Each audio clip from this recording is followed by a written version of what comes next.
नाज़रीन आदाब, इस्तकबाल है। आप देख रहे हैं खबरनामा। मैं हूं आपके साथ अबू हुरैरा। सबसे पहले नजर हेडलाइंस पर। ज्ञानवापी तनाज़ा मामला, स्वामी ओमवेंकटेश्वर आनंद की शिवलिंग की पूजा की दरख्वास्त खारिज। वाराणसी की जिला अदालत ने किया सवाल, आप 17 से 31 मई तक क्या कर रहे थे, अब जुलाई में आए हैं।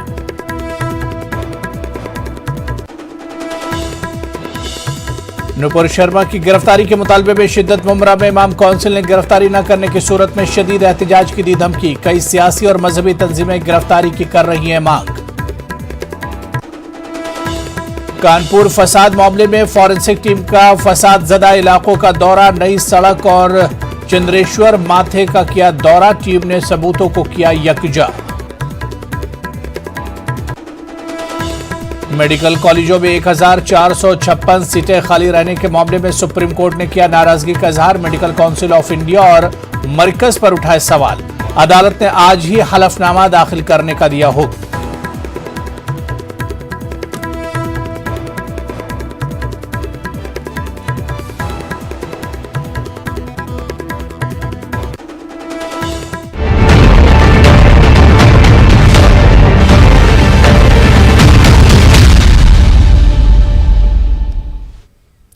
अदालत ने वाराणसी की ज्ञानवापी मस्जिद में शिवलिंग की पूजा का हक मानने वाली दरख्वास्त को मुस्तरद कर दिया है। स्वामी मुक्तेश्वर आनंद सरस्वती ने जिला जज की अदालत में दरख्वास्त दी थी और पूजा के लिए इजाजत मांगी थी। अदालत ने अर्जी गुजार से सवाल करते हुए कहा कि 17 से 31 मई तक आप क्या कर रहे थे, अब जुलाई में आए हैं। पूजा की मांग को लेकर स्वामी गुज़िश्ता 5 दिनों से अनशन पर थे। वहीं स्वामी स्वरूपानंद के कहने पर स्वामी मुक्तेश्वर आनंद ने अपना अनशन खत्म कर दिया।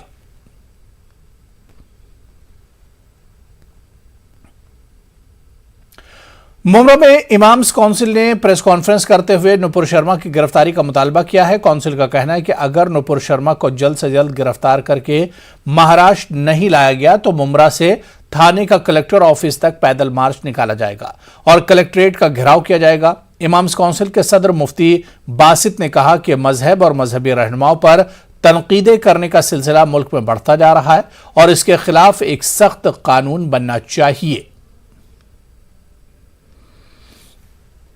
जमहूरी मुल्क के अंदर भी मजहबी शख्सियात के तकद्दुसात के ताल्लुक से कवानीन मौजूद हैं। उन कवानीन पर अगर पाबंदी से और सही तरीके से अमल किया जाए तो मजहबी टकराव और किसी भी मजहबी शख्सियात का, धर्मगुरु का, किसी मजहबी नुमाइंदों का अपमान नहीं किया जाएगा। और इसकी वजह से जो मजहबी भावनाएं भड़काई जाती है, जिसके पीछे बहुत बड़ा एक सियासी खेल और बहुत बड़ा दूसरा एक फंडा चलता है, उन सब से इस मुल्क की हिफाजत होगी, मुल्क की तरक्की का एक रास्ता खुलेगा।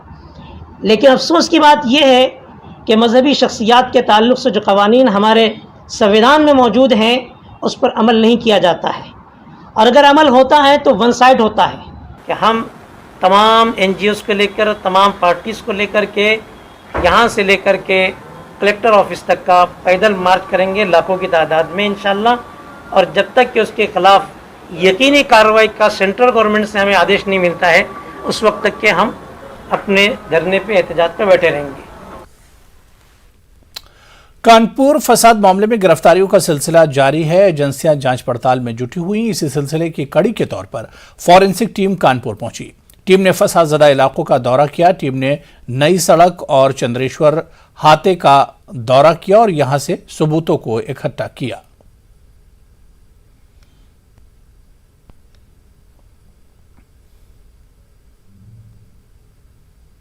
कानपुर में तशद्दुद के बाद हालात कशीदा हो गए थे, लेकिन अब इसमें काफी बेहतरी देखी जा रही है।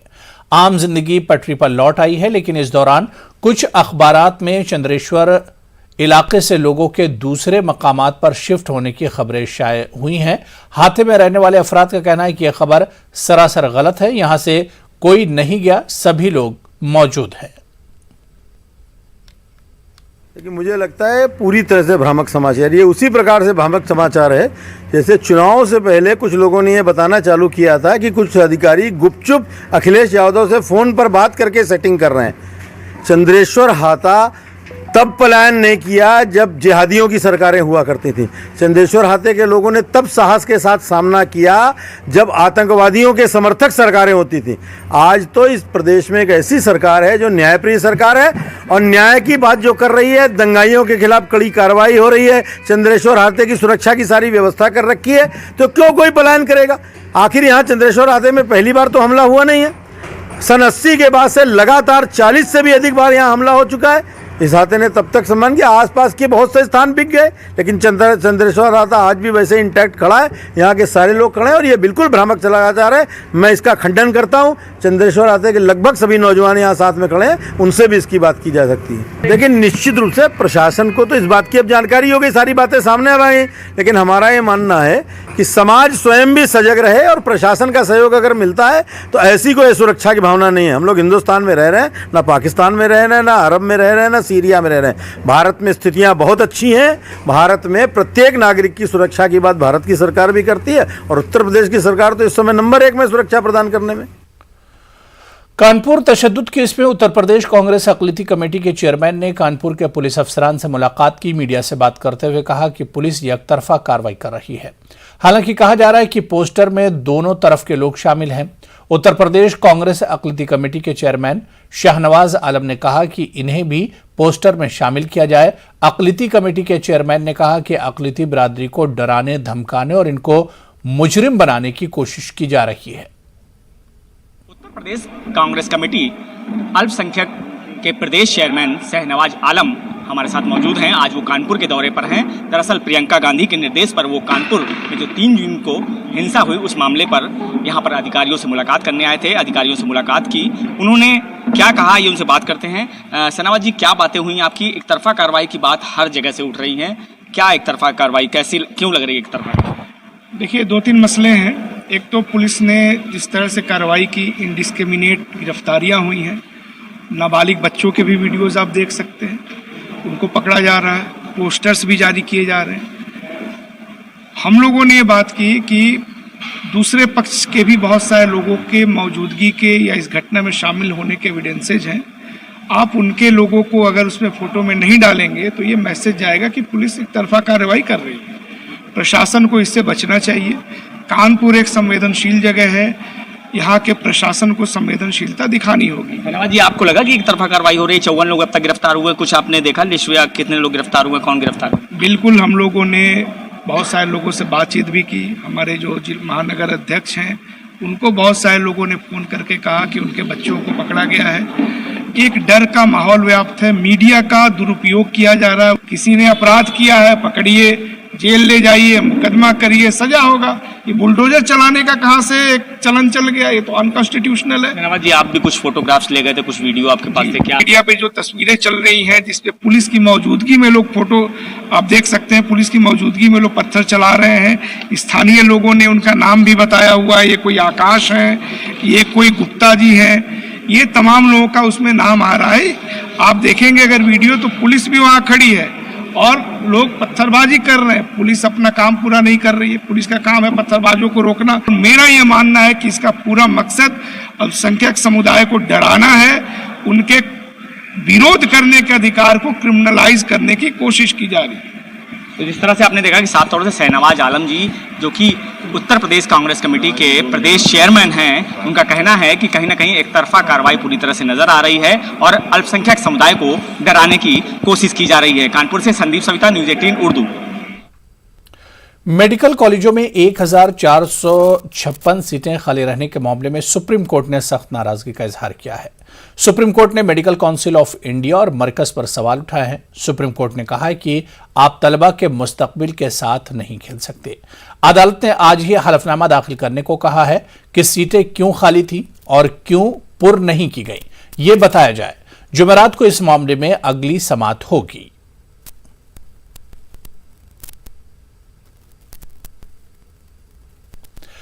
महाराष्ट्र की वज़ीर-ए-आला उद्धव ठाकरे आज औरंगाबाद में पार्टी की एक मेगा रैली से खिताब करेंगे। यह रैली शाम 6 बजे संभाजनगर में निकाली जाएगी। यह रैली 10 जून को होने वाले राज्यसभा इंतखाबात से 2 दिन पहले हो रही है। इससे पहले उद्धव ठाकरे ने मुंबई में रैली से खिताब किया था, जहां उन्होंने बीजेपी और आरएसएस को सख्त तनकीद का निशाना बनाया औरंगाबाद के संभाजी नगर में आज ये होने वाली रैली मराठवाड़ा में शिवसेना की पहली शाक्य क़याम की 37वीं सालगिरह के मौके पर निकाली जा रही है।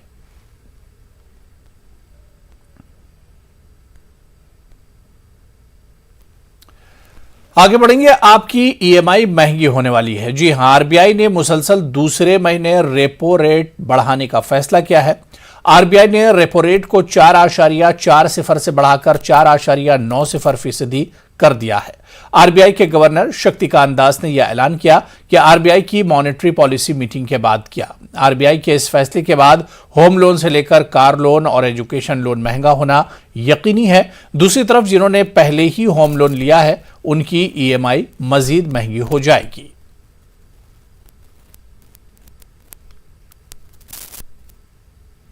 Accordingly, the MPC decided to increase the policy repo rate by 50 basis points to 4.9%.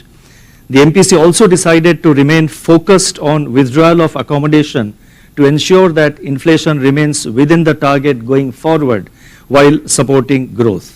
It may be noted in this context that the repo rate still remains below its pre-pandemic level. I would now like to provide an assessment, a more detailed assessment of growth and inflation. And first, I would like to take up growth. According to the provisional estimates released by the National Statistical Office, that is NSO, on May 31st, India's gross domestic product, that is GDP growth, in 21-22 is estimated at 8.7%. This level of real GDP in 21-22 has exceeded the pre-pandemic, that is the 2019-20 level.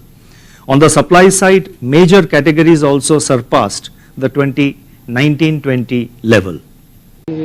RBI के repo rate बढ़ोतरी होने से सारी बैंकों से जो finance हो रहा है, जो भी फाइनेंस लेते हैं आज की तारीख में, जब से कोविड हुआ उससे कोई भी चीज़ ऐसी नहीं है जो आदमी करीब सारे ही लोग हर आइटम, चाहे मोटरसाइकिल हो, मिक्सी तक फाइनेंस हो रही है, मोबाइल तक फाइनेंस हो रहा है।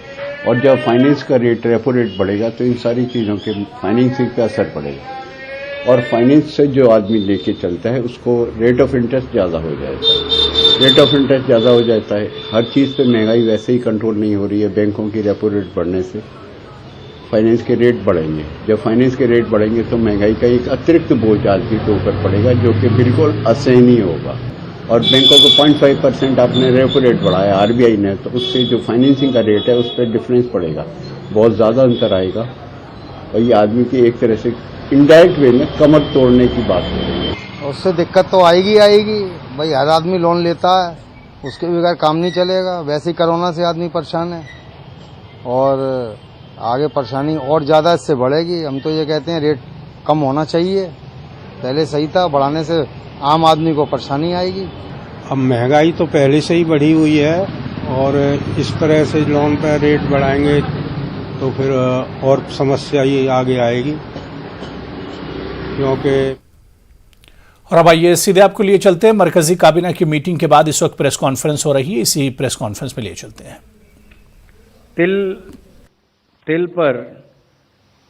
तिल की एमएसपी में 523 रुपए की वृद्धि इस साल होगी। मूंग पे 480 प्रति क्विंटल उसकी वृद्धि है।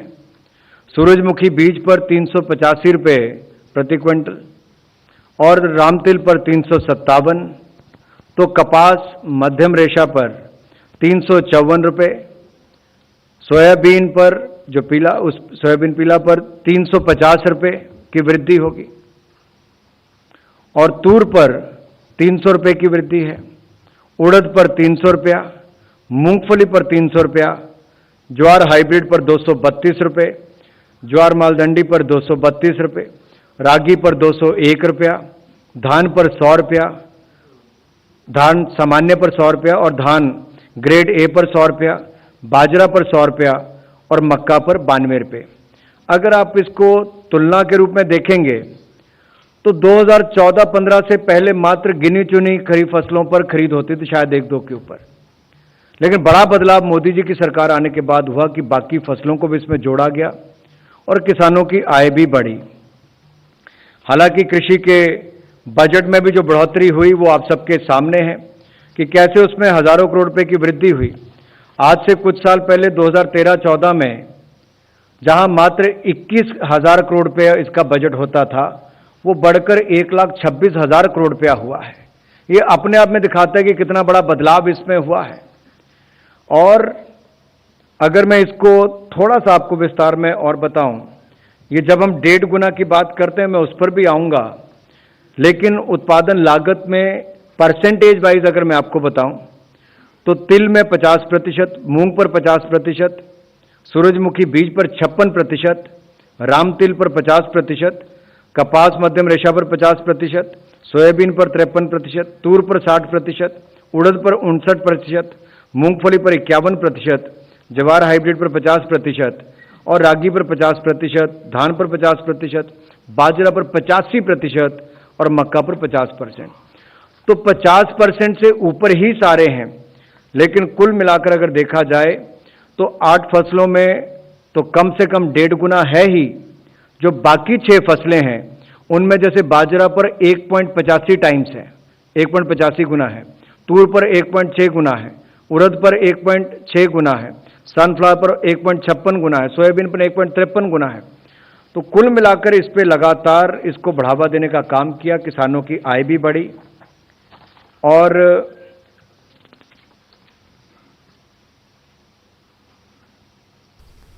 जो लागत प्लस 50% पे तो हमने किया ही।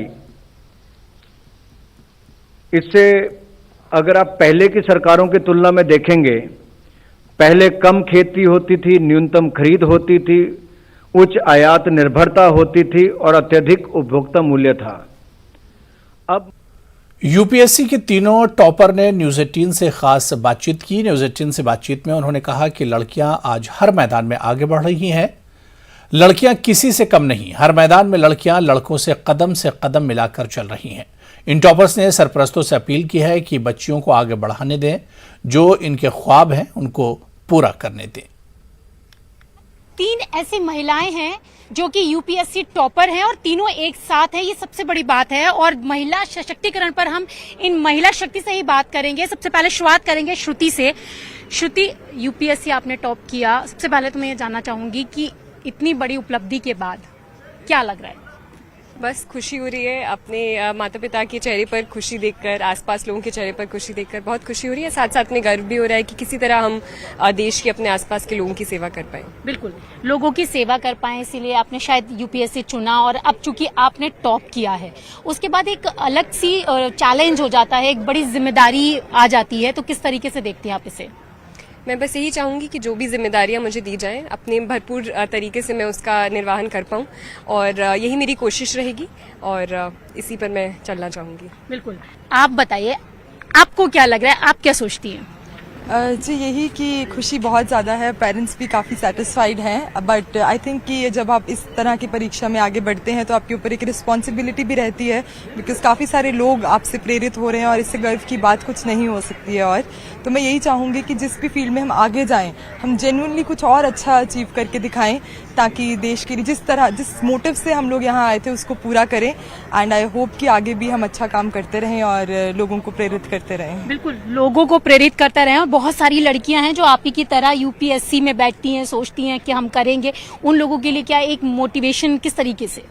जी, जो लड़कियां हैं जो एस्पायर कर रही हैं सिविल सर्विसेज के लिए, मैं उन्हें कहना चाहूँगी कि आप अपने पे भरोसा रखें, आप मेहनत करें और आई होप कि हम आपको इंस्पायर कर पाए हैं, आपको ये विश्वास दिला पाएँ कि आप भी ये कर सकती हैं। उनसे ज़्यादा मैं उनके पेरेंट्स को कहूँगी कि अंकल आंटी, आपकी लड़कियाँ यहाँ पहुँच सकती हैं और हमसे काफ़ी आगे जा सकती हैं। तो आप उन पे भरोसा रखें, उन्हें आज़ादी दें कि वो भी अपने पर खोलकर आसमान छू सके। बिल्कुल, लड़कियां अपने पर खोलकर आसमान अपना जो है एक अलग आसमां बना पाएं, इसी प्रेरणा के साथ बहुत सारी लड़कियां बहुत अलग अलग क्षेत्र में बढ़ना चाहती हैं।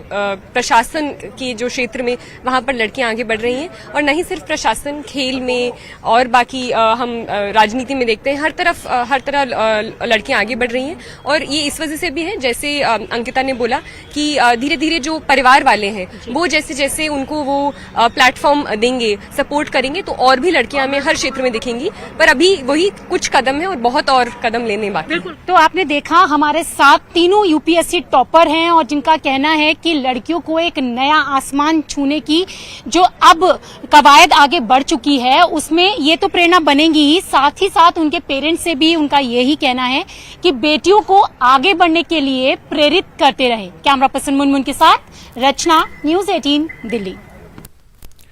यूपी के बुलंदशहर में छेड़छाड़ से तंग आकर एक दलित तालिबा ने खुदकुशी कर ली। गांव के 3 लड़के स्कूल आते जाते वक्त परेशान करते थे। 6 जून को तालिबा ने इस सिलसिले में पंचायत में शिकायत दर्ज की थी। थाना अनूप शहर के गांव का ये पूरा मामला है। ये तीनों लड़का जो है छेड़छाड़ी करते थे और तंग आके लड़की ने ये फांसी लगा ली और इनके माँ बाप भी बुलवाए हमने, इनको समझाया। मैं आप क्या चाहते हो, हम तुम कहो तो हम अपनी तुम हाँ तो सही हम शादी करें तुम्हारे संग में। बोले नहीं ऐसा कैसे हो जाएगा। अब वो समझाने के कारण भी बेटी ने अपनी खुशी कर ली है। कौन है लड़के तीनों, क्या नाम है? एक का नाम तो अरुण और एक का नाम रजन का नाम रविंदर और एक का नाम टिंकू। अच्छा, ये तीनों लड़के हैं जी। इसकी शिकायत थाने पे करी कभी? नहीं अभी नहीं करी मैंने शिकायत थाने में। और थाने पे इसकी मुकदमा दर्ज कराया भी एप्लीकेशन? ना अभी नहीं कराया जी। जेडीयू के साबिक एमएलसी प्रोफेसर असलम आजाद का इंतकाल हो गया है। उन्होंने पटना के एम्स अस्पताल में आखिरी सांस ली। कई महीनों से असलम आजाद बीमार थे। असलम आजाद ने पटना यूनिवर्सिटी के उर्दू शोबे में कई सालों तक तदरीसी खिदमत अंजाम दी। वो 1 दर्जन से ज्यादा किताबों के मुसन्निफ थे। बिहार के सीतामढ़ी जिले में उनके आबाई गांव में 9 जून को उनकी तदफीन अमल में आएगी।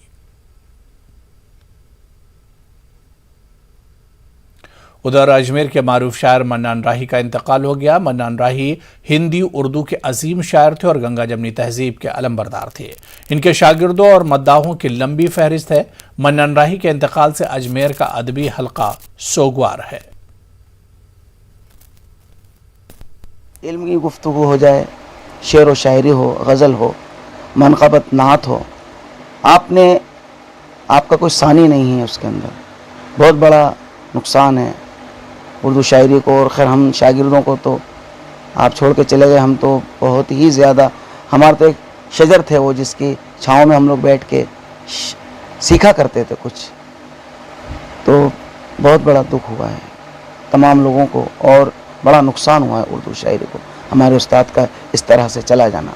वो एक ऐसा दामन था सूफ़ी का, उनके पास एक ऐसी फ़कीर की झोली थी कि जिसके पास जो चाहता था, यानी उनके पास जो जैसा गया उसको उसी तरह से वो करते। हम देखते हैं कि चाहे सुरेंद्र चतुर्वेदी जी की हम जो बात करें वो उनके शागिर्दों में हैं, नजमुद्दीन नजम साहब की बात करें, अजमेर के बड़े बड़े शौरा जो हुए हैं उनके साथ बैठा करते थे। और एक जो उनकी नशिस्त हुआ करती थी दरगाह में, साहबजादी साहिबा का जो मज़ार है उसके सहन में, तो हम देखते थे जब उनकी गुफ्तगू होती थी अक्सर मैं जब वहाँ जाता था उनके साथ बैठता था तो यूँ मानिए कि तबर्रुक उनसे हमेशा उस्तादाना तौर से ले कर आता था कि मियाँ देखो ये होता है। मन्नान राही साहब की एक ख़ास बात ये थी कि जब भी हुजूर नबी करीम हज़रत मोहम्मद मुस्तफ़ा सल्लल्लाहु अलैहि वसल्लम, सहाबा इकराम और अहले बैत के जितने भी दिन दरगाह शरीफ में मनाए जाते, चाहे वो उनके विसाल के दिन हो या उनकी विलादत के दिन हो, उन सब में उनकी तकरीर हुआ करती थी। और स्थानीय लोगों के साथ ही ज़ाहिरीन भी जो है उनकी जो मालूमात थी उससे फैज़याब होते थे। लखनऊ के नए डीएम सूर्यपाल गंगवार ने आज अपने ओहदे का चार्ज हासिल कर लिया। गंगवार फिरोजाबाद से लखनऊ पहुंचे हैं। कल योगी हुकूमत ने कई ओहदेदारों का तबादला किया था।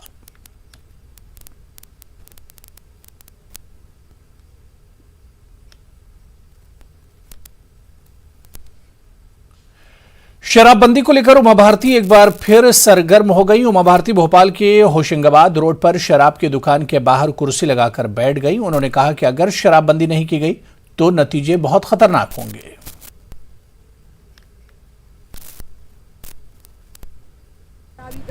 कि उसको शराब से संतुष्टि नहीं होती, उसको और ज्यादा नशा चाहिए होता है, तो वो शराब छोड़ करके नशे पे आ जाता है जो बहुत घातक होता है और फिर वो अपने आप को नष्ट कर लेता है। ये मध्य प्रदेश भी उसी रोड में पे आने वाला है अगर हमने इसको तुरंत जोर से दम लगा करके नहीं देखा।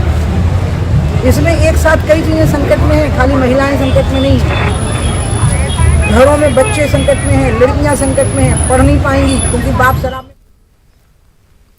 मध्य प्रदेश में सुप्रीम कोर्ट के अहकाम के बाद स्टेट इलेक्शन कमीशन के जरिए बल्दियाती इंतखाबात की तारीखों का ऐलान तो कर दिया गया, लेकिन इंतखाबात में टिकट को लेकर अब बीजेपी और कांग्रेस में सियासी घमासान जारी है। दोनों ही पार्टियों में मेयर और काउंसलर ओहदे के लिए बेहतर उम्मीदवार को लेकर जहां मंथन का दौर जारी है, वहीं राजधानी भोपाल में टिकट के दावेदार कांग्रेसी कारकुनान के बीच मारपीट और जूते चप्पल चलने पर बीजेपी ने कांग्रेस को तनकीद का निशाना बनाया। बीजेपी की तनकीद पर कांग्रेस ने इसे अपने दामन में झांकने का मशवरा दिया।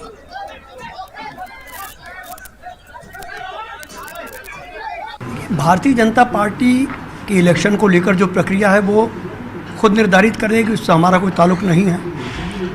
मगर भारतीय जनता पार्टी का हर कार्यकर्ता इस बात से वाकिफ़ है कि वो पराक्रम के आधार पर नहीं, परिक्रमा के आधार पर टिकट ला पाता है।